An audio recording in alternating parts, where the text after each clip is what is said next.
My mom slipped a gold necklace into my 15-year-old daughter's bag and got her arrested for shoplifting. My dad gave a false statement to police claiming he saw her steal it. I found her crying at the police station. I didn't shout. I did this. 3 days later, my mom was speechless. My dad was screaming. There are moments when your life changes with no warning. Not big, cinematic moments, no ominous music, no dark clouds rolling in. Just a ringtone on a normal weekday afternoon. And before you've even said hello, the ground underneath you has shifted. It was just after 4 when my phone lit up. My daughter June's name glowed on the screen. June doesn't call me at work. She texts, usually memes, homework questions, or photos of our dog looking like he's considering a career in politics. But not calls. Her voice was small when I answered. "Mom, I'm at the police station. Can you come get me?" I gripped the phone tighter. "What happened? Are you hurt?" "I can't. Just come now." The line went dead. I stared at my phone like it might offer subtitles for whatever the hell that was supposed to mean. It didn't. The police station smelled faintly of burnt coffee and disinfectant. The kind of smell that promises nothing good is about to happen. The desk officer didn't waste time with a welcome. "You're here for June Dalton?" "Yes, I'm her mother." He flipped a sheet on his clipboard. "She was detained for shoplifting. Gold necklace, found in her bag with the security tag still attached. That's why the alarm went off." It was the kind of explanation you'd give about a parking ticket. Routine, impersonal. But it landed like a punch. I opened my mouth to say, "That's impossible," but nothing came out. Instead, I just nodded and signed the release form. June appeared a few minutes later. She walked like the floor was made of glass, her eyes fixed somewhere around her shoes. Her backpack dangled from one shoulder, swinging slightly with each step. A guilty-looking prop in the world's worst play. "I didn't do it," she said, the words rushing out before I could speak. "I know." My voice was steady enough, but I kept my hand on her shoulder until we were outside. In the car, she didn't look at me. The silence filled the space between us until she finally said, "They looked at me like I was disgusting. Like they already knew I was guilty. I swear, Mom, I didn't even touch it." "Walk me through it." "I was with Grandma and Grandpa. We left the store, the alarm went off. Security came over. It was in my bag. I don't know how it got there." I watched her out of the corner of my eye. Her voice was even, but her hands were clenched in her lap, her knuckles white like she was holding herself together. She didn't accuse anyone, but the picture in my head didn't need more coloring in. When we got home, I told June to go upstairs and try to relax. She nodded and disappeared without a word. I stayed in the driver's seat, the engine off, the quiet pressing in. I scrolled to Mom in my contacts and pressed call before I could think better of it. She answered on the second ring, her tone light, almost amused. "Hello? She was arrested while she was with you. Can you explain what happened?" "Oh, maybe she just wanted to impress me," Mom said, like we were talking about a school project instead of a criminal charge. "She's not the type to do something like that. She's 15. Teenagers do silly things. What's the big deal?" "My daughter doesn't do silly things. She follows the rules." "You're making too much of it. Kids experiment." Her voice was calm, but my hands were gripping the phone so tightly I could hear the faint squeak of my skin against the case. "Did you put that necklace in her bag?" Silence.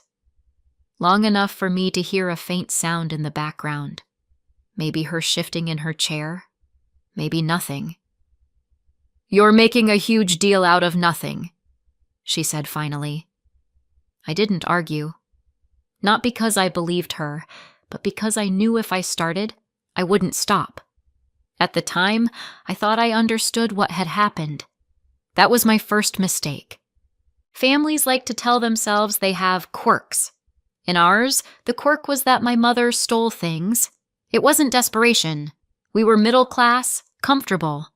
It was just her. When I was little, I thought Mom's finds came from amazing sales. By the time I was 8, I'd figured out that the sales didn't happen in the store.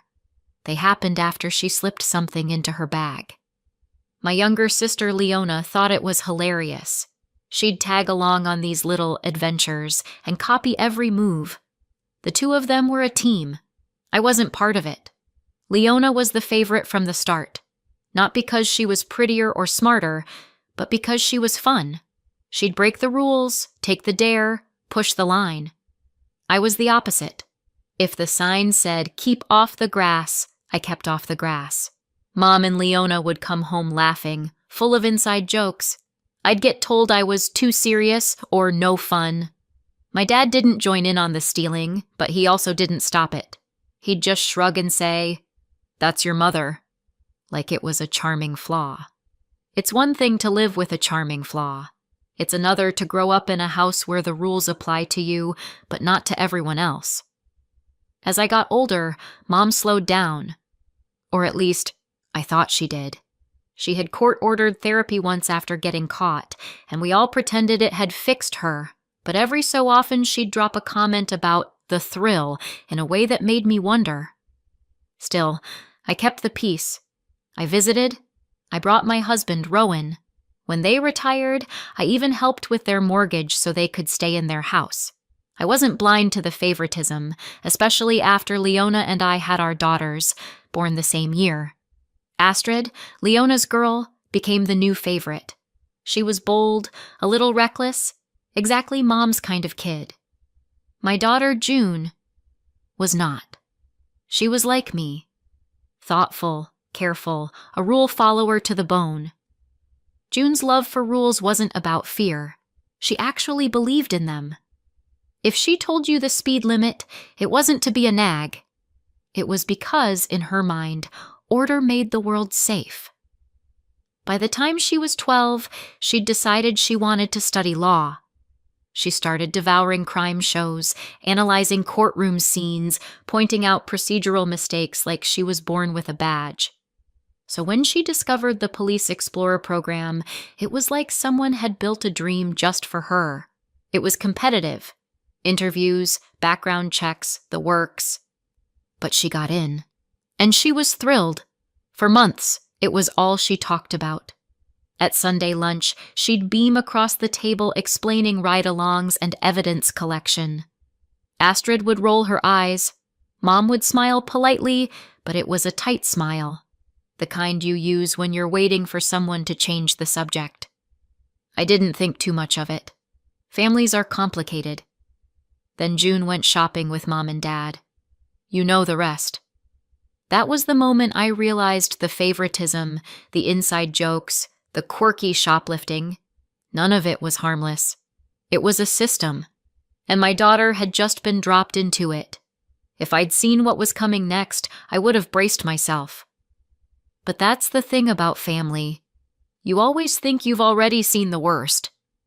The thing about parenting is that you get used to being the one with answers. Homework, curfews, how to get pen out of a couch cushion. You're expected to know. But that night, standing outside my daughter's door, I didn't know what to say. I could hear her crying, not loud, theatrical sobbing, the quiet kind, like she was trying to keep it from escaping. I waited a moment before knocking. "June? It's me." She didn't answer, but I went in anyway. She was curled on the bed, pillow clutched to her chest like a life preserver. Her eyes were red, her face blotchy. She looked smaller than she had that morning. "It's over," she said before I'd even sat down. "They'll kick me out of the program. I'll never get to do the career I want." I sat on the edge of the bed. "It's not over. We're going to sort this out. We'll find a way." She shook her head. "Grandma told them I stole it. And Grandpa, he told them he saw me do it." Her voice wavered, but there wasn't anger in it. Just confusion. "I think he was just protecting her, you know? Because he loves her." I nodded, because that did sound like my dad. Always ready to cover for my mom, whether she'd dented a car or a reputation.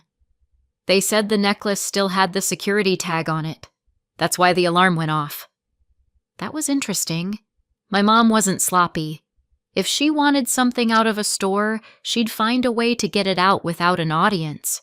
If the tag was still on, it meant one of two things. She'd been careless, or she'd wanted it to be found. At the time, I assumed the former. "Get some rest," I told June. "We'll talk more in the morning." By morning, Rowan and I had a plan. Well, I had a plan. Rowan was there to provide backup and prevent me from saying something I couldn't take back. We left June at home and drove to my parents' house. Nothing had changed. The chipped garden gnome still guarded the front step, and the smell of overbrewed coffee still seeped through the walls like it had claimed permanent residency. Mom opened the door, eyebrows lifting when she saw Rowan behind me. "This looks serious," she said, like we were there to sell her a timeshare. "It is." I stepped inside without waiting for an invitation. "You need to go to the police and tell them the truth. June isn't taking the blame for something you did. You put it in her bag." Her expression didn't change, but my dad, who'd been sitting at the kitchen table, sat up straighter. "How dare you accuse your own mother like that?" His voice was sharp, but not surprised. "She could go to prison. Your daughter. First offense, nothing will happen to her. She should stand up for her family." I turned to him. "She's 15, Dad. This isn't standing up for her family. This is taking the fall for something she didn't do." Mom waved a hand. "Exactly. First offense, nothing will happen. She's young. She'll bounce back. I've been through worse, and I'm fine. You're all making this into a drama it doesn't need to be." "It's not just shoplifting," I said. "You knew this could ruin her program. You knew how much this meant to her. She's been talking about it for months." Mom's eyes narrowed, a flash of irritation breaking through her calm. "Maybe that's for the best. I don't want her mixed up with police work. She's been walking around like she's better than everyone." There it was. Not careful, not calculated, just slipped out. I waited. She didn't take it back. "She's 15, I said slowly. "You're saying you didn't want her in the program because she—" "What? Because she was proud of getting in?" Mom leaned back in her chair, folding her arms. "Astrid feels like she can't measure up. Perfect grades, perfect program, perfect everything. It's not fair to her. I don't want one granddaughter making the other feel small." For a moment, all I could hear was the faint hum of the refrigerator. Then the image came back to me. A gold necklace, still wearing its security tag like a scarlet letter. "That wasn't an accident, was it?" My voice was quiet now, almost too quiet. "You're too experienced for that. You left the tag on so she'd get caught. That was intentional." Dad shook his head. "Of course not. It was an accident." He sounded genuinely shocked. Mom didn't answer right away. When she did, her voice was flat. She needed to be humbled. She deserved it. Rowan's hand tightened around mine under the table. I think it was more to steady himself than me. We didn't stay long after that. There wasn't anything left to say. As we walked to the car, I could see Dad still in the kitchen, not looking at us.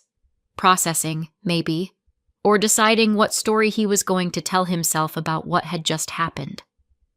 Rowan unlocked the car, but I stood there for a moment, staring at the house I'd grown up in. Same siding, same windows. But I realized I'd been wrong all these years about the foundation. It hadn't been built on love or loyalty, or even that flawed version of loyalty my dad liked to call sticking together. It had been built on something else entirely, and now my daughter had felt it firsthand. We drove home without speaking much.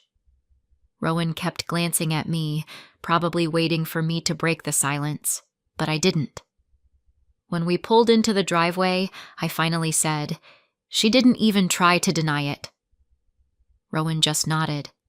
Inside, June was at the kitchen table with a mug of tea, flipping through one of her crime procedure books like she could study her way out of the situation. "How was it?" she asked. I didn't answer right away. "We'll talk later," I said, because I wasn't ready to tell her yet. Not about the motive, not about the fact that her grandmother had orchestrated the whole thing, not until I'd figured out what I was going to do next. I didn't sleep much the night after the confrontation. I kept hearing her voice in my head, steady, unflinching. She needed to be humbled. She deserved it. Stealing was one thing. Setting up my daughter was something else entirely. By morning, the decision was made. No more paying part of their mortgage. No more quiet help to keep them comfortable. I'd been keeping them afloat for years, and now they could figure it out themselves. Rowan didn't question it. "Good," he said. "Let them live with their own choices." He said it while buttering toast, like we were talking about the weather, not cutting financial life support. Somehow, that made it even better. I also decided to go to the police, and I wasn't going empty-handed. They didn't know I'd been recording that entire conversation in their kitchen. I hadn't planned it. I'd just set my phone on the counter before we started talking.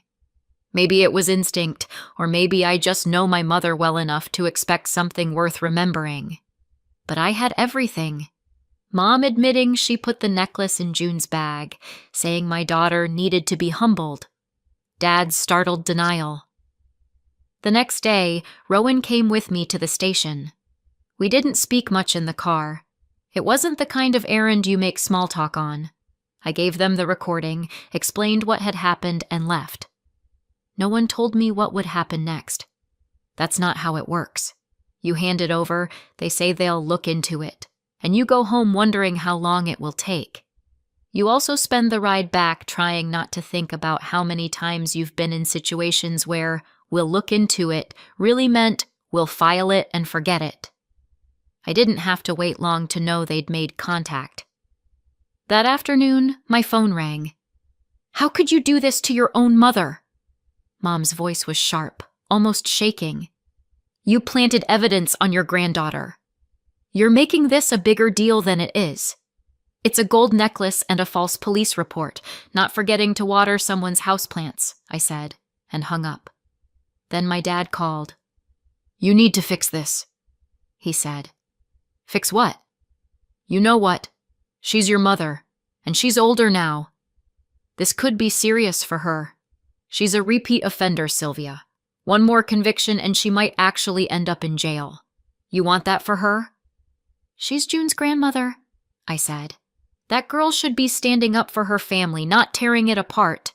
She's 15. First offense, nothing will happen to her. You know that. But your mother has been shoplifting her whole life," I cut in. "If you spend decades chasing the thrill, maybe you don't get to be shocked when you catch the consequences. Who knows? She might even find it exciting." There was a pause, heavier than the one before. "You don't mean that," he said. I didn't answer. The extended family chimed in next. My aunt left a voicemail. "You're tearing the family apart. We all have our issues. You don't take them to the police." A cousin texted, "I heard you had a fight with your mom. Hope you work it out." One uncle sent a thumbs up emoji for reasons I will never understand. I ignored all of it. They didn't know about the money yet. They didn't know I had cut them off. That would come soon enough, when the next payment didn't arrive. Instead of guilt, I felt relief. Real, physical relief. Like someone had just lifted a brick off my chest I'd been carrying for so long, I forgot it wasn't part of my body. It's strange how heavy helping can feel when it's expected instead of appreciated. And if that brick landed right on their toes when I dropped it, well, they were the ones who built the wall in the first place. 6 months later, the dust had settled, at least on our side of the fence. Mom's case went through quietly. I didn't sit in the courtroom. I didn't need to. The court summary told me everything. Misdemeanor theft. $65 gold-plated necklace with a cubic zirconia stone, still tagged when it was found in June's bag. Filing a false police report. The statement she gave saying she'd watched her granddaughter steal it. Because it wasn't her first time in front of a judge, and because she hadn't exactly shown remorse, she got 3 months in county jail. Dad came to my door about halfway through her sentence. He stood there like a man sent on a mission he didn't believe in. "She's your mother," he said. "You only get one." I waited. "She has a condition. She can't help it." "Dad," I said, "stealing is one thing. Setting up a child is another. That wasn't a compulsion. That was a choice." He left without another word. When she got out, the changes hit fast. The house went up for sale within weeks. Without my help, they couldn't keep it. I didn't go to the open house. I didn't need to walk through empty rooms to know exactly what they'd lost. They moved into a small apartment across town. I didn't visit. Here, life moved forward. Rowan and I stopped talking about my parents entirely. June threw herself into the Police Explorer program and, in the way only she can, treated every ride-along and mock trial like a real case. One night she announced over dinner, "I've decided. Criminal law. And not just because it's interesting. Because people deserve someone who'll fight for them." I smiled. "Then keep fighting where it matters." I don't know if I'll ever hear from my parents again. I don't know if I want to. But I do know this. Some family ties are made to be cut. And once you've done it, the air is cleaner, the light is better, and you can finally see who's still standing beside you. So what do you think? Did I go too far? Or not far enough? Let me know in the comments. And if you want to hear more stories like this, don't forget to subscribe.